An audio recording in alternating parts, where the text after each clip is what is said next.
As someone who owns the Ultimate Edition of Star Wars Outlaws, this was a really cool thing to wake up to this morning. I got my coffee, the homestead stream is up with the chickens and the cats, and then I come to sit down to work, and boom, Star Wars Outlaws has a news post that says, here's our timeline roadmap for the next few months, including DLC deets and patches that are coming in the pipeline. And I went, ooh, well, thank you very much. I will happily view this morning. Um, I had a great time playing this game, and I did play the first big patch they did. I came back and did, I don't know, 10 or so hours, just for funsies, and had a good time. Um, this is a great game that is only being made better. So I can't wait to see what the future of Star Wars Outlaws holds. I'd love to see a sequel to this game. Had a great time. K-Vess was an awesome character. This was Red Dead Redemption 2 in space for me. Like, there were some launch quirks, which they have already smoothed out considerably with the first patch. And they've got more patch stuff coming in the pipeline. So let's dive in here. October 3rd, title update 2. The key focus on this one is more bug fixes and improvements, which is what they put into patch 1, which was great.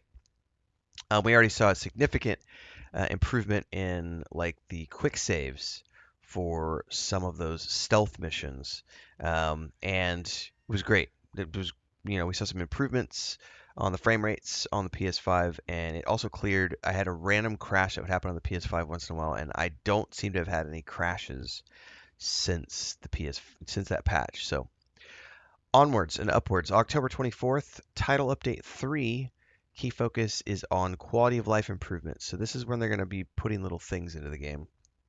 Um, I'll be interested to see where that one goes. I don't want to make any predictions, but definitely, I think that like the waypoints needed some work, and but that's more along the lines of improvements as opposed to quality of life stuff.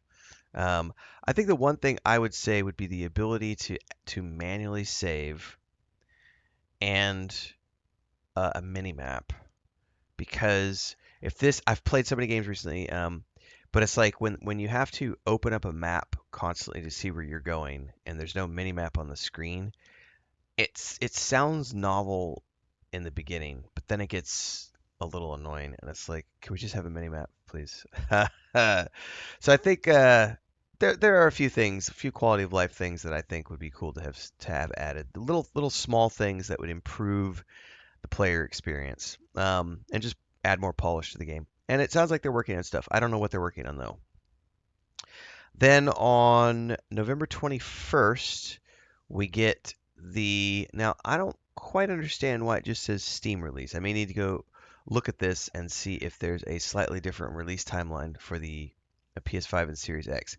But Story Pack 1 drops on November 21st, along with Title Update 4, which is patch 4. Key focus on combat and stealth improvements. That one sounds big because I was not one of those people who had any complaints about the stealth system. There were, I did have complaints about the lack of waypoints in the early missions, and there was some general, there was some jank to some of the combat takedowns, and targeting occasionally. So if I had to guess, it's going to be those types of improvements coming in patch 4, and then it says new additional, free additional contracts coming in the form of new content. And then there's also next year they have another DLC. So I would assume that they're going to be doing more of these roadmaps. So for those of you who played the game like I did and had a great time, and are waiting for the patch stuff, it's coming starting on October 3rd.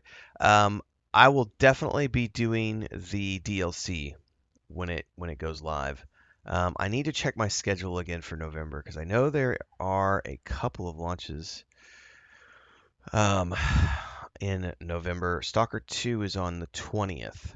So, as an example, and I'll be finishing up Dragon Age Origins up until that point.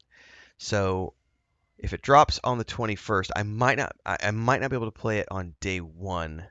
What I might be able to do, because Stalker 2 is coming out the day before. I'll just have to see what it's like with Stalker 2. If there's a possibility for me to squeeze this in, when it launches, what I might do is do like Stalker 2 streams in the mornings, and then when I do my afternoon streams, have them be Star Wars Outlaws on Tuesdays, Thursdays, and Fridays, and Sundays. So I could do like 4 nights a week of Star Wars Outlaws DLC, because the DLC won't be that big. Um, I'm probably only going to need a few sessions to clear it, if I had to guess. So we'll see. Um, anyway, Star Wars Outlaws, new roadmap published. I'm rambling. Can't wait to play the game again. I had a great time. Looking forward to more. And see everybody in the next one. Don't forget daily streams here and on Twitch in the morning and in the afternoons. Hopefully we'll see you in the next one. Until then, stay safe. May the force be with you, everybody.